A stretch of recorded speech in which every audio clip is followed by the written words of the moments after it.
নমস্কার ক্যাপ্টেন। আজ আমরা একটি গুরুত্বপূর্ণ বিষয়ে কথা বলবো, যেটি হলো গ্রাহকদের থেকে এক্সট্রা টাকা চাওয়ার ব্যাপারে। আপনি যদি গ্রাহকদের থেকে এক্সট্রা টাকা চাইতে থাকেন, তাহলে র্যাপিডো প্ল্যাটফর্মের জন্য আপনি অনুপযোগী হিসেবে চিহ্নিত হবেন। এটি গ্রাহকদের ভরসা নষ্ট করে।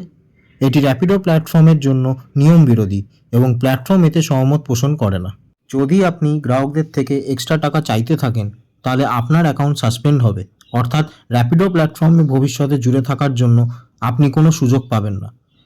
কিন্তু সঠিক কাজ করার জন্য র্যাপিডো প্ল্যাটফর্ম আপনাকে নানাভাবে পুরস্কৃত করবে। যেমন প্রতি কিলোমিটারে আপনার ভাড়া বাড়ানো হবে, আপনার কমিশন কমানো হবে, অর্থাৎ আপনার পকেটে বেশি টাকা আসবে। আপনি আগের থেকে আরও অনেক বেশি অর্ডার পাবেন, কারণ গ্রাহকরা আপনাকে বিশ্বাস করবে। মনে রাখবেন, ভালো পরিষেবা বিশ্বাস তৈরি করে এবং বিশ্বাস বৃহত্তর সাফল্যের দিকে নিয়ে যায়। আমরা একসাথে র্যাপিডো অভিজ্ঞতাকে আরও ভালো করতে পারি। ধন্যবাদ।